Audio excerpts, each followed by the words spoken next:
Divya career classes में आप सभी का स्वागत है। जैसा कि मैंने वादा किया था कि होली की जब छुट्टी होगी तो मेरे प्यारे बच्चों मैं सभी को संस्कृत का जो लिटरेचर का बुक है वो पढ़ा दूंगा। तो चलिए उसी का आज अगला चैप्टर लेकर आया हूँ आप सभी के सामने। पढ़िए, सीखिए और वीडियो पसंद आया तो चैनल को सब्सक्राइब करें और लाइक करें। ठीक है, तो चलिए पढ़ना शुरू करते हैं। आज का जो हमारा टॉपिक है, हम जिस टॉपिक को कवर करने वाले हैं वो टॉपिक है पाठ नंबर 11। और इस टॉपिक का जो नाम है वो है व्याघ्र पथिक कथा। व्याघ्र पथिक कथा। व्याघ्र मतलब होता है बाघ और पथिक मतलब होता है राहगीर और कथा मतलब होता है कहानी। यानी कि आज हम लोग जो पढ़ रहे हैं एक कथा है, एक कहानी है, जो कि व्याघ्र मतलब बाघ की कहानी है और पथिक की कहानी है। बाघ और राहगीर की कहानी हम लोग पढ़ने जा रहे हैं। और मुझे पूरा विश्वास है कि आज तक आपने हिंदी का ऐसा एक्सप्लेनेशन नहीं देखा होगा जैसा कि मैं आप सभी को बताने वाला हूं। तो चलिए वीडियो शुरू करते हैं। हितोपदेश। देखिए यह जो चैप्टर है वो कुछ ऐसी कहानियां होती है जो कि आपके जीवन में परिवर्तन लाने का काम करता है। कुछ ऐसे हमारी देखिए भारतीय शिक्षा व्यवस्था कितना अच्छा है, कहानियों के माध्यम से चीजों को सिखाना। और कहानियां, जानवरों की कहानी, आदमी की कहानी, चुड़ैल की कहानी, भूत की कहानी, तो कहानियों के राजा का कहानी, योद्धा की कहानी, तो कहानियों के माध्यम से बच्चों को सिखाया जाता है। कहानी के माध्यम से समाज को एक नया रास्ता दिखाया जाता है। तो उन्हीं चीज़ों को मद्देनजर रखते हुए एक पुस्तक था जिसका नाम था हितोपदेश। ठीक है ना, तो चलिए पढ़ते हैं। उसी हितोपदेश से इसे लिया गया है। व्याघ्र पथिक कथा। हितोपदेशे बालकानां मनोरंजनाय नीति शिक्षानाय च नाना कथा पशु पक्षी संबद्धा सर्विता। यानी कि इसका मतलब हुआ हितोपदेश में बालकों के मनोरंजन के लिए और नीति शिक्षा के लिए अनेक कहानियां पशु पक्षी से संबंधित है। यानी कि जो नीति शिक्षा है, नीति मतलब क्या करना चाहिए आपको और क्या नहीं करना चाहिए, इन सब चीज़ों का जो वर्णन है वो हितोपदेश एक ऐसा पुस्तक है, एक ऐसा किताब है जिसमें कहानी जो है जानवरों के माध्यम से, पशु पक्षियों के माध्यम से दिया गया है और उससे व्यक्तियों का जो है संबंध किस प्रकार से है। एक तो पशु पक्षी का एग्जाम्पल लेकर व्यक्तियों के चरित्र में, व्यक्तियों के जीवन में किस प्रकार का परिवर्तन होना चाहिए वो सिखाती है। ठीक है ना। वस्तुतः कथायां लोभस्य प्रस्तुत कथायां लोभस्य दुष्परिणाम प्रकटितः। प्रस्तुत कथा में, यानी कि यह जो कथा दिया गया है, इस कथा में लोभ का जो दुष्परिणाम होता है, लोभ का जो बुरा प्रभाव होता है, उसी प्रभाव को क्या किया गया है बताने का काम किया गया है। उसी मतलब कि उसका यदि आप लोभ करते हैं, ठीक है ना, लोभ जो है ना यदि आप करते हैं तो आपका जीवन जो होगा नरक की ओर जाएगा।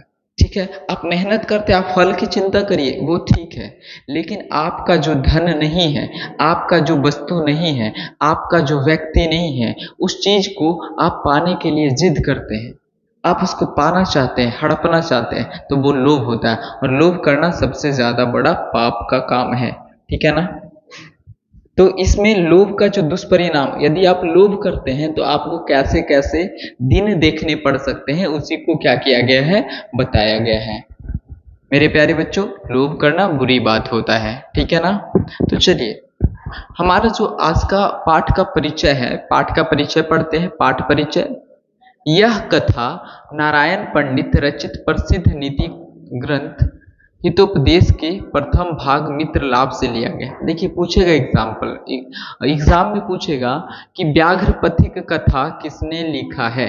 तो व्याघ्र पथिक कथा किस व्यक्ति ने लिखा है, तो हमारे नारायण पंडित ने व्याघ्र पथिक कथा क्या किया है, लिखा है, जो कि जो प्रसिद्ध नीति कथा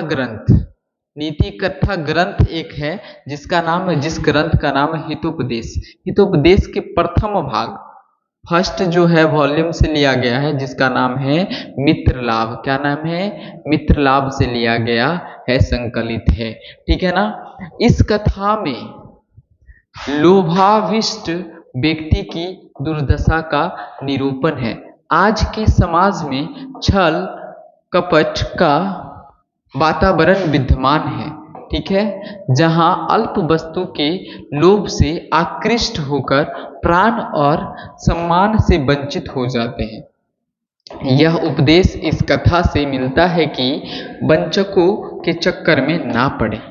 यानी कि कहने का मतलब जो है कि इस चैप्टर में मुख्य रूप से बताया गया है कि किस प्रकार से कुछ व्यक्ति जो होते हैं, कोई व्यक्ति, समाज में रहने वाले कुछ लोग ऐसे होते हैं जो बहुत कम धन के चक्कर में, बहुत कम चीज़ों के चक्कर में लालच में पड़ जाते हैं। वो अपना इज्जत, अपना प्रतिष्ठा, अपना सारा कुछ क्या कर देते हैं, दांव पर लगा देते हैं। यहाँ तक कि अपनी जान को भी क्या कर देते हैं, दांव पे लगा बैठते हैं। तो आपको ऐसा नहीं करना है। और यह चैप्टर जो है किससे लिया गया है? हितोपदेश से लिया गया है, जो कि क्या है, नीति कथा का ग्रंथ है। और उसका प्रथम भाग से लिया गया, और प्रथम भाग का क्या नाम है? मित्र लाभ नाम है। ठीक है ना मेरे प्यारे बच्चों। मैंने क्या कहा? मैंने कहा कि व्याघ्र पथिक कथा नारायण पंडित द्वारा रचित है। मैंने क्या कहा? व्याघ्र पथिक कथा नारायण पंडित द्वारा रचित ग्रंथ हितोपदेश के प्रथम भाग मित्र लाभ खंड से लिया गया है। नारायण पंडित जो हैं, देखिए आप यहाँ पे देख सकते हैं, यही जो व्यक्ति हैं यही नारायण पंडित हैं। इन्होंने ही अपने पुस्तकों के माध्यम से लोगों को हास्यपद तरीके से लोगों को कुछ शिक्षा देने का काम किया है। उनका जो जन्म है 1340 ईस्वी में हुआ था, मृत्यु 1400 ईस्वी में हुआ था, और वो भारतीय थे। ठीक है ना। ये सब एग्जाम में नहीं पूछेगा, लेकिन आपको पता होना चाहिए कि नारायण पंडित कौन है। इनका जन्म 1340 में हुआ था और मृत्यु 1400 ईस्वी में हुआ था। 60 साल बच्चे थे। एक बार इसका स्क्रीनशॉट ले लीजिए। ठीक है, पाठ का परिचय। चलिए आगे बढ़ते हैं। फर्स्ट लाइन इसका पढ़ते हैं। तो फर्स्ट लाइन क्या कहता है, देखिए, पशु पक्षी कथानाम मूल्यम मानवानाम शिक्षार्थ प्रभूतम भवति इति एतादृशी भी कथा भी ज्ञायते। यानी कि कहने का मतलब है, पशु पक्षी के कहानी का महत्व मानवों की शिक्षा हेतु अचूक होता है। कहानियों से ज्ञान होता है। मैंने शुरू में ही कहा कि जो कहानी होता है, भारतीय शिक्षा का तो यही महत्व है, विशेष महत्व है कि कहानियों के माध्यम से, कविताओं के माध्यम से लोगों को शिक्षा दे दिया जाता है। ठीक है ना। जैसे कि कबीरदास को सुने आप, बुरा जो देखन मैं चला बुरा न मिलिया कोई, जो दिल खोजा आपना मुझसे बुरा न कोई। ठीक है ना। निंदक नियरे राखिए आंगन कुटीर छवाए। ठीक है। तो बिन साबुन पानी बिना निर्मल करे सुहाए। ये सब जो दोहा है, ये सब जो कहानी है, एक राजा हुआ करता था, उसके 4 बेटे थे और चारों क्या थे, आपस में झगड़ा करते रहते थे, लकड़ी का गट्ठर। तो शिक्षा जो है कहानियों के माध्यम से दिया जाता है।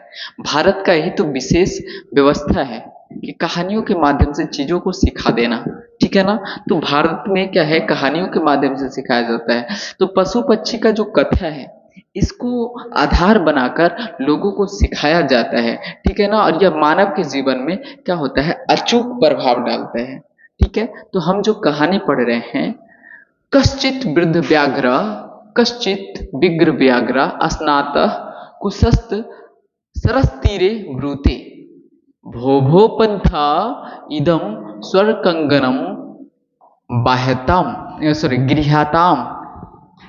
कहता है कि कोई बूढ़ा बाघ, कश्चित वृद्ध व्याघ्र मतलब कोई बूढ़ा बाघ, ठीक है ना, स्नात कुशस्त मतलब स्नान कर रहा था और हाथ में कुश हस्ता, कुश मतलब कुश लिए हुए, अपने हाथ में कुश लेकर स्नान कर रहा था। ऐसा मतलब स्नान कर रहा था जैसे मानो कोई धार्मिक काम कर रहा हो। ठीक है ना। इदम स्वर कंगनम गृह्यताम, हो सॉरी, सरस तीरे ब्रुते, और कहाँ बैठा हुआ था, सरस तीरे मतलब जो नदी के किनारे, एक तालाब के किनारे क्या था, बैठा हुआ था। और बोलता भो भो पंथा, क्या बोल रहा था? ओ राही, ओ राही, पंथा मतलब राही, इदम स्वर कंगनम गृहताम, यह सोने का कंगन ग्रहण करो, यह सोने का कंगन ग्रहण करो। मतलब एक बाघ देखिए, यह जो बाघ है वो क्या है, नदी के किनारे क्या कर रहा था, एक तालाब के किनारे वो बैठा हुए है और बैठ हाथ में कुश लिए हुए है, ठीक है। और वहां से एक राही गुजर रहा है, ठीक है ना। वो राही से बोलता है भो भो पंथ, मतलब ओ राही, ओ राही, ठीक है ना। क्या करो, इस कंगन को तुम लेकर जाओ, इस कंगन को लेकर जाओ। अब बताइए कोई बाघ, वो जो है बाघ जो है वो राही को बोलता है, सुनो राही। वो ऐसा लग रहा था मानो कोई धार्मिक कार्य में व्यस्त है, वो क्या है तालाब के किनारे हाथ में कुश लिए हुए क्या कर रहा है, स्नान कर रहा है, और बोलता है ओ राही, ओ राही। वहां से एक राही गुजर रहा था, तो उस राही से कहता है ओ राही, ओ राही, सोने का इस कंगन को लेकर जाओ। देखिए इसके हाथ में है ना सोने का एक कंगन, तो कहता है इस कंगन को क्या करो तुम, लेकर जाओ राही, ठीक है। एक बार इसका स्क्रीनशॉट ले लीजिए, आपको समझ में आए। इसका हिंदी भी पढ़ लेते हैं। कोई बूढ़ा बाघ स्नान कर कुश हाथ में लेकर तालाब के किनारे बोल रहा था, वो राही, वो राही, यह सोने का कंगन ग्रहण करो, ठीक है। आप इसका स्क्रीनशॉट ले लीजिए। आगे बढ़ते हैं। नेक्स्ट स्टेंजा में कहता है ततो लोभा कृष्टेन केन चित्तपा पथेन लोभा चितम भाग्येन तत्संभवति कित्वम अस्मिन् आत्मन संदेहे प्राप्ति निर्बम विधेय यतः। मतलब देखिए अब क्या होता है ना, जैसे ही वो कहता है इसे लेकर जाओ, तो वो उसके मन में क्या लगता है, देखिए ततो लोभ कृष्टेन, इसका मतलब हुआ उसके बाद क्या होता है, लोभ, वो व्यक्ति जो होता है लोभा कृष्टेन मतलब लोभ से आकर्षित हो जाता है। जब वो बोलता है कि सोने का कंगन लेकर जाओ, तो लोभ से क्या हो जाता है, आकृष्ट हो जाता है, आकर्षित हो जाता है, ठीक है ना। अब कहता है होकर किसी राही के द्वारा सोचा गया भाग से ऐसा मिलता है। वो राही सोचता है ना कि ये सब चीज़ तो भाग से ही मिलता है, कोई बताओ तो कोई आदमी सोना का कंगन दे रहा है फ्री का, तो मुझे लेना चाहिए। किंतु यहाँ आत्म संदेह है, लेकिन इसका यहाँ पे इसको सोचना चाहिए। आत्मा का संदेह है, क्या संदेह है, आत्म संदेह है कि स्थिति में कार्य नहीं करना चाहिए, क्योंकि देखिए इसके आत्मा में संदेह भी है कि यह जो है मौका बार बार नहीं मिलता है। अगर कोई सोने का फ्री में कंगन दे रहा है तो इसका मतलब ऐसा मौका बार बार नहीं मिलता है। लेकिन सोचता है कि यह जो बूढ़ा बाघ है, बाघ होते हुए भी ये तो भक्षक प्राणी है, वो मुझे खाने वाला प्राणी है। इसके मन में संदेह भी है कि अगर लेने के लिए जाएंगे तो पता नहीं मुझ पर हमला कर दे। लेकिन इसके मन में क्या है, लालच भी है। और दूसरी तरफ क्या है, इसे लग रहा है कि मतलब यह कंगन लेने से मेरा कुछ फायदा हो जाएगा। देखिए बड़े बड़े लोग कह चुके हैं, चाणक्य ने कहा है, क्या कहा है, चाणक्य ने कहा है अनिदृष्टि दृष्टला लाभेपि लाभेपि न गति जरियते शुभा यात्रस्ते विषम संसार्गे अमृतम तदापि मृत्यबे। इसका मतलब हुआ जहां अमंगल की आशंका होती है, जहां मतलब कुछ अनहोनी होने की आशंका होती है, वहां जाने से व्यक्ति को परहेज करना चाहिए।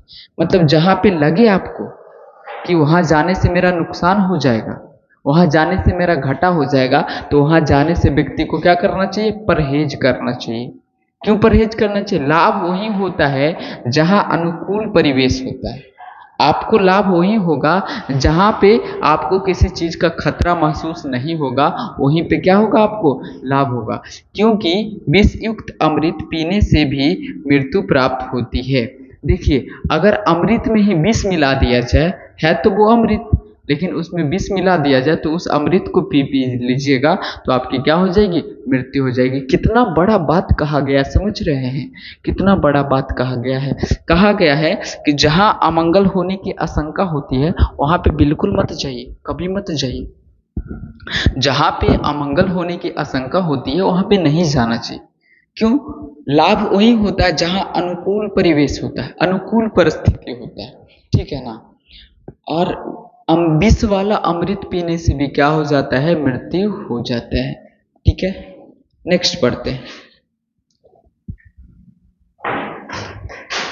किंतु सर्वत्र अर्थजने प्रवृत्ति संदेह एव तभिन्न रूपायामी तवात प्रकाशम ब्रूते कुत्र तब कंगनम। लेकिन इसके मन में तो लालच आ ही गया था। वो बोला कुछ पैसा हो जाएगा, कुछ धन हो जाएगा, इसलिए बोलता है किंतु मतलब लेकिन सर्वत्र आर्जने, हर जगह धन प्राप्ति की इच्छा करना अच्छा नहीं होता है, ठीक है ना। संदेह एव तभिन्न रूपयामी तवात, मतलब तब तक विचार कर लेता हूं, प्रकाशम ब्रूते कुत्र तब कंगनम, और बोलता हूं या सुनते हुए बोलता है कि कहाँ है कंगन। क्या बोलता है? कहाँ है कंगन। अब इसका अर्थ पढ़ लेते। लेकिन हर जगह धन प्राप्ति की इच्छा करना अच्छा नहीं होता है, इसीलिए तब तक विचार कर लेता हूँ। सुनकर कहता है कहाँ है तुम्हारा कंगन। मतलब उस आदमी से के मन में लालच उत्पन्न हो गया था। वो सोचा कि विचार कर लेते हैं, क्या होगा, बोल ही देते हैं, इससे बात कर लेते हैं, पूछ लेते हैं कहाँ है कंगन, दिखाओ। तो वो दिखाएगा कंगन। कौन? वो बाघ दिखाएगा, ठीक है। आगे पढ़ते हैं। व्याघ्रो हस्तम प्रयास दर्शयति। देखिए व्याघ्रो हस्तम, बाघ को क्या होता है? हंसता है। बाघ क्या होता है? हंसता है। हस्तम प्रयासम दर्शयति, ठीक है ना। बाघ जो होता है, सॉरी, व्याघ्रो हस्तम, हस्तम मतलब हाथ, व्याघ्रो हस्तम प्रसार्य दर्शति, बाघ हाथ पसार के ऐसे दिखा देता है, देखो यही है। क्या है? हाथ फैलाकर, हाथ पसार कर क्या कर देता है? दिखा देता है। बाघ हाथ फैलाकर दिखा देता है। पंथोदता कथम मारात्मके त्वयि विश्वास। अब देखिए वो राही बोलता है, पथिक ने पूछा।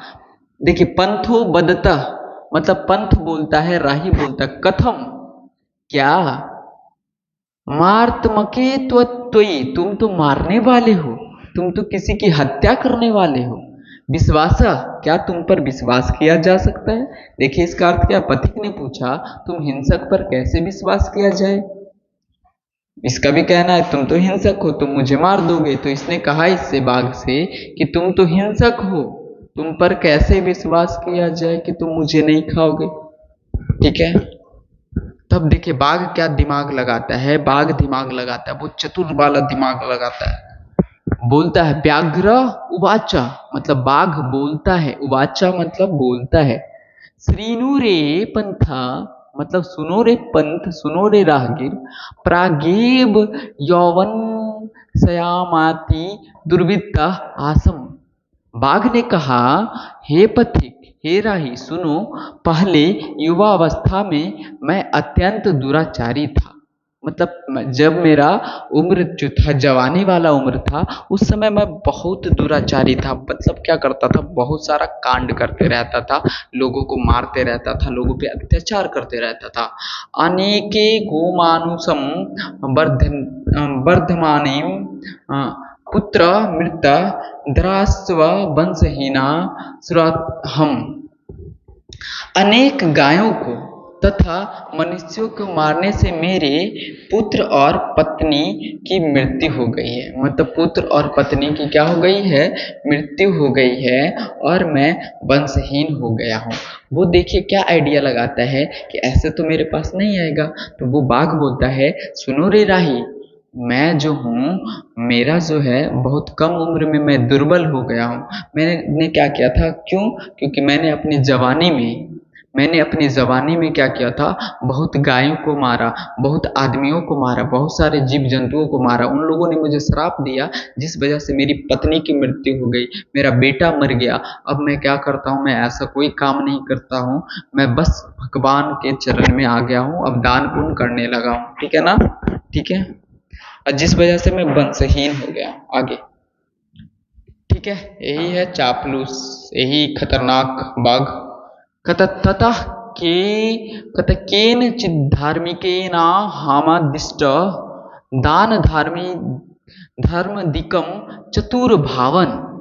और इसका मतलब है, इसके बाद किसी धर्मात्मा ने मुझे उपदेश दिया, आप दान और धर्म आदि करें।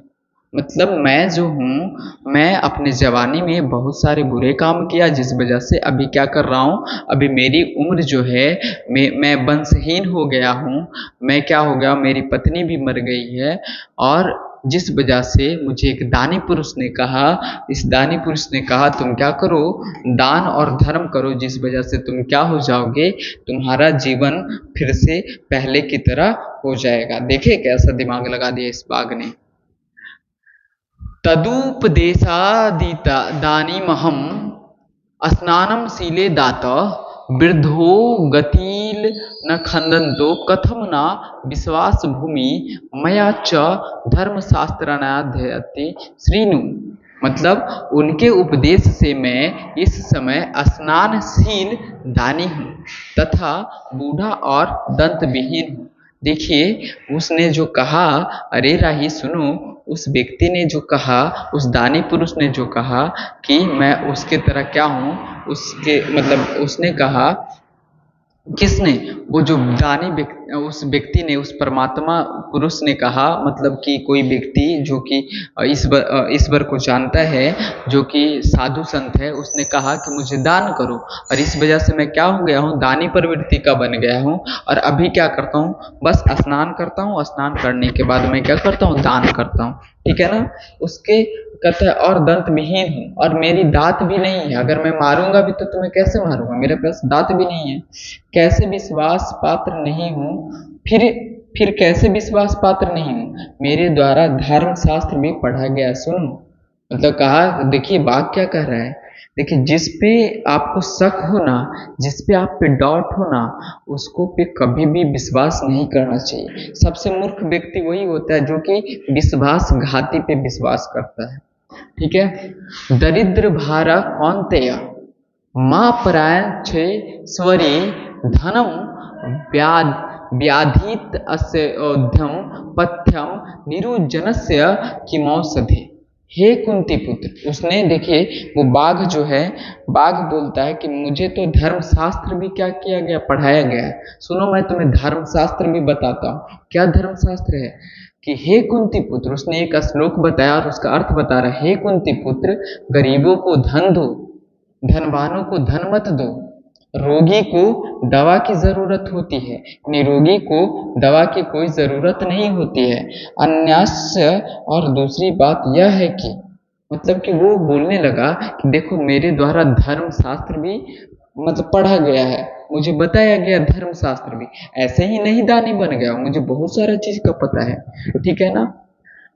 दात व्यामति यदनं दीयते नु पाक करीने देशे काले च पात्रेण च तद्दानम सात्विकम विदुः। दान देना, मतलब इसका मतलब होता है दान देना चाहिए, दान उसी को देना चाहिए जिससे कोई उपकार नहीं कराना हो, इससे कोई उपकार नहीं, मतलब दान उस व्यक्ति को दे दो, और दान देने के बाद उससे कोई काम नहीं लो। उचित जगह, उपयुक्त समय और उपयुक्त व्यक्ति को ही दिया हुआ दान जो होता है, मतलब क्या होता है, वो उत्तम दान होता है। क्या होता है, उत्तम दान होता है। कहने का मतलब जो होता है कि जो सही समय पर और सही व्यक्ति को दान देना चाहिए। अमीर व्यक्ति को आप दान दे दिए तो कोई फायदा है नहीं, फायदा है। गरीब व्यक्ति को दान की जरूरत है, उसे दान करिए। तो वही बोलता है, रोगी को दवा की जरूरत है, निरोगी को थोड़ी दवा की जरूरत है, ऐसा वो शास्त्र भी बता रहा है, ताकि उसको पूरा विश्वास हो जाए। देखिए जो लोग डाउटफुल होता है वो आपको विश्वास दिलाने के लिए बहुत सारा प्रपंच रचेगा आपके सामने, लेकिन उसमें फंसना नहीं है इस व्यक्ति की तरह। तदत्र सरसी स्नात्वा सुवर्ण कंगनम गिरहणम। तुम यहाँ तालाब में स्नान कर सोने का कंगन ले लो। ततो या यावदसौ तद्वच प्रतीतो लोभस्रा स्नातुं प्रविशति तत्व हाप पंके निमग्न पलायितो क्षमा। उसके बाद उसके बाद उसकी बातों पर विश्वास करके जो ही वह लोभ से तालाब में स्नान करने के लिए प्रविष्ट हुआ, त्यों ही गहरे कीचड़ में डूब गया और भागने में असमर्थ हो गया। देखे ना, फंस गया ना, यह व्यक्ति कीचड़ में फंस गया ना। कैसे फंस गया? कीचड़ में, दलदल में कैसे फंस गया? क्योंकि इसने लालच किया। जैसा कि पहले ही बोल दिया था, बाघ ने क्या कहा? बाघ ने इसको विश्वास दिलाने के लिए शास्त्र सुना दिया। बाघ ने कहा मेरी पत्नी मर गई। वो अपने आपको क्या करेगा ना, कोई व्यक्ति अपना दुख सुनाकर अपने को तुम्हें क्या करेगा, अट्रैक्ट करने की कोशिश करेगा, अपने अंदर खोने की कोशिश करेगा। लेकिन ऐसे में बातों में फंसना नहीं है, आपको खुद का भी दिमाग लगाना है। ठीक है। पंके पतितम दृष्टवा व्याघ्रो बदत। पंके मतलब होता है कीचड़, पतिता मतलब होता है गिरना, दृष्टवा देखकर, व्याघ्र जो बाघ था उसको कीचड़ में देखकर व्याघ्र बोलता है आ हा हा हा, महापंके पतितासी अत अस्वा महा उत्थापयामी। मतलब उसको कीचड़ में फंसा देखकर बाघ बोला, अरे रे रे, तुम गहरे कीचड़ में फंस गए हो, इसीलिए मैं तुमको निकाल देता हूँ। मतलब वो बोलता है मैं तुम गहरा कीचड़ में फंस गया, आओ तुमको क्या कर देते हैं, बाहर निकाल देते हैं। ठीक है ना। इत्युक्त्वा शनै शनै रूपगमय तेन व्याघ्रेण धृता सपंथो चित्तनयत। यह कहकर धीरे धीरे उसके निकट जाकर उस बाघ ने उस पथिक को पकड़ लिया और उस पथिक से ने सोचा, क्या सोचा? उस पथिक को बाघ ने पकड़ लिया। अब से इंद्रिया चित्तानाम हस्ति स्नानामीव क्रिया दुर्भाग्य भार प्राण्यो ज्ञानम भारम क्रिया बिना। उस व्यक्ति ने क्या सोचा, जिस व्यक्ति की इंद्रियां और मन अपने बस में नहीं हो, उसकी सारी क्रियाएं हाथी के स्नान के समान होती है। जिस प्रकार बांझ स्त्री का पालन पोषण बेकार है, उसी प्रकार क्रिया के बिना ज्ञान भी क्या है, भार के समान है। मतलब सुनिए, मेरी मतलब कहने का मतलब जो है, उस व्यक्ति को फंसा हुआ देखकर आपको क्या चीज सीख लेनी चाहिए इससे, कि जो व्यक्ति ने बहुत सारा ज्ञान अर्जित कर लिया लेकिन उसके पास बाहरी ज्ञान नहीं है, तो उसका सारा जो किताबी ज्ञान है वो क्या है, भार के समान है। ज्ञानम भारम क्रिया बिना, मतलब क्रिया के बिना ज्ञान भार के समान है। यदि आपके पास ढेर सारा ज्ञान है लेकिन आपके पास कोई जो व्यवहारिक ज्ञान नहीं है, तो आपका वो जो ज्ञान है वो हाथी के स्नान के बराबर होगा। ठीक है ना, हाथी के स्नान के बराबर होगा। और एक चीज और जान लीजिए, जो व्यक्तियों का इंद्रियां बस में नहीं होता है, वो व्यक्ति हमेशा फंसता है। तो सबसे पहले आप अपनी इंद्रियों को बस में करना सीखें।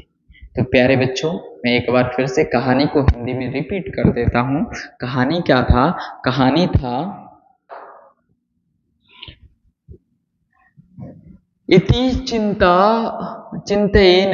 अभी थोड़ा सा एक स्टेंजा और बचा हुआ था, एक पेज, तो उसको खत्म कर लेते हैं। इति चिंतेन वसो व्याघ्रेन व्यापदितं खादिश्चवा अत उच्यते। ऐसा सोचता हुआ पथिक बाघ से पकड़ा गया और खाया गया, इसीलिए कहा जाता है कि कंकनस्य तु लोभेन मग्न पंखे सुदूर स्तरे वृद्धा व्याघ्रेण संप्राप्त पथिक स मृत्यु यथा। जिस प्रकार कंगन के लोभ में पथिक गहरे कीचड़ में फंस गया तथा बूढ़े बाघ द्वारा पकड़ा गया और मार दिया गया, ठीक उसी प्रकार से मतलब आप भी कहीं फंस सकते हैं। ठीक है ना, आप भी क्या हो सकते हैं, फंस सकते हैं। तो मेरे प्यारे बच्चों, मैं क्या कहा, मैं बता देता हूँ आप सभी को एक बार कि जिस व्यक्ति का इंद्रियां बस में नहीं है वो फंसेगा ही फंसेगा। एक बार कहानी को मैं फिर से क्या कर देता हूँ, रिपीट कर देता हूँ। इस कहानी को मैं क्या करता हूँ, रिपीट कर देता हूँ। ठीक है ना। तो हमारी कहानी क्या थी? हमारी कहानी थी हमारी कहानी क्या थी? हमारी कहानी थी कि एक पथिक, एक राहगीर जो होता है वो जंगल से गुजरता हुआ होता है। जंगल से जब गुजरता रहता है तो वहाँ पे उसे एक बाघ मिलता है, एक तालाब के किनारे, हाथ में कुश लिए हुए। तो उस राही से बोलता है, ओ राही, तुम कहाँ जा रहे हो? ये लो सोने का कंगन।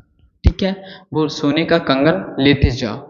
तो वो राही सोचता है, अरे ये तो आज बढ़िया मौका है, मुझे तो सोने का कंगन मिल रहा है, वो ऐसा सोचता है। लेकिन उसके मन में कुछ शंका होता है कि ये तो क्या है, भक्षक प्राणी है, ये क्या करने वाला, हिंसक प्राणी, इस पे कैसे विश्वास किया जाए। तो वो बोलता है, तुम तो हिंसक हो, तुम मुझे खा जाओगे, मैं तुम पे विश्वास नहीं करूंगा, दिखाओ कहाँ है कंगन। वो कंगन दिखाता है और इसके साथ बोलता है, पता है तुम्हें, मेरी पत्नी मर गई, मेरा बेटा मर गया, मेरा वंश खत्म हो गया। क्यों खत्म हो गया? क्योंकि मैं जब युवा अवस्था में था, जब जवान था, उस समय क्या करता था, बहुत सारे गाय को मारा, बहुत सारे जीव जंतुओं को मारा, बहुत सारे मनुष्यों को मारा, तो मुझे श्राप लग गया है। तो उस श्राप से मुक्ति के लिए किसी बड़े व्यक्ति ने मुझे बताया, किसी साधु संत ने मुझे बताया कि आप क्या करें, दान और धर्म करें, इससे आपका क्या हो जाएगा, कल्याण हो जाएगा। इसीलिए मैं आजकल क्या करता हूँ, इस तालाब के किनारे बैठकर हाथ में कुश लिए हुए और कंगन को क्या करता हूँ, सोने का कंगन सभी को दान करता हूँ, तुम भी लेते जाओ। तो भी उसे विश्वास नहीं हो रहा था। वो राहगीर राहगीर के मन में लालच उत्पन्न हुआ, लेकिन वो उस पर विश्वास नहीं कर रहा था। तो वो बोला, मैं शास्त्र भी जानता हूँ। और उसने शास्त्र भी सुनाया कि मतलब कि लोग, दानी व्यक्ति हुआ होता है, सच्चा दानी हुआ होता है जो गरीबों को दान करता है, अमीरों को दान करने से कोई फायदा नहीं होता है, मतलब ऐसा वैसा ज्ञान उसको बताता है। तो उसे विश्वास हो जाता है। देखिए, ढोंगी पुरुष जो है ना, अपने ऊपर आपको विश्वास दिलाने के लिए बहुत सारी जाल रचेगा, बहुत सारा परपंच रचेगा, फंसना नहीं है। तो उस प्रकार से वो व्यक्ति उसमें फंस जाता है। और जैसे ही कंगन लेने के लिए सोचता है तो बोलता है, पहले जाओ इस कीचड़, यह जो है तालाब है, यहाँ पे स्नान कर लो, ऐसे थोड़ी देंगे कि कंगन। तो नहाने के लिए जैसे ही जाता है, कीचड़ में फंस जाता है। और फंसने के बाद उसकी क्या हो जाती है, वो धीरे धीरे दलदल में फंस जाता है। उसकी स्थिति ऐसी बन जाती है कि वो बाहर भी नहीं निकल सकता है। और जिस वजह से क्या होता है, बाघ उसके समीप आता है और उसे खा जाता है। ठीक है ना? तो मेरे प्यारे बच्चों, आप कभी भी लोभ ना करें, लोभ से बचें, घृणा से बचें। आप अपनी इंद्रियां मतलब आँख, कान, नाक, जीभ, त्वचा, सभी पर क्या रखें, संयम रखें, सभी को अपने बस में रखें। जो व्यक्ति अपने इंद्रियों को बस में नहीं रखता है, वो उसका पतन हो जाता है। मान लिया जाए आपको कोई सुंदर स्त्री दिख जाए, सुंदर सी लड़की दिख जाए, आप क्या करने लगे, अपने आप उसे ताड़ने लग गए, देखने लग गए। यह आपका चरित्र का गिरता हुआ प्रमाण है, गिरता हुआ चरित्र का प्रमाण है। यदि आपको कहीं पे कुछ खाने के लिए बढ़िया चीज़ मिल गया, आपके पॉकेट में पैसा नहीं है, आप उसको चुराने के का कोशिश करने लगे, आप किसी प्रकार से उसको लेने के लिए कोशिश करने लगे, या किसी और का खाना आपने खा लिया, तो ये क्या हो जाएगा, आप वहाँ पे डांट सुन जा सकते हैं, आप किसी की नज़र में गिर सकते हैं। ठीक है ना? और कुछ भी आप अपने इंद्रियों को क्या करें, बस में रखें, ताकि आपका जो फ्यूचर हो वो ब्राइट हो। दोस्तों, प्यारे बच्चों, तब तक के लिए धन्यवाद। मिलते हैं अगले संस्कृत का वीडियो में। ठीक है?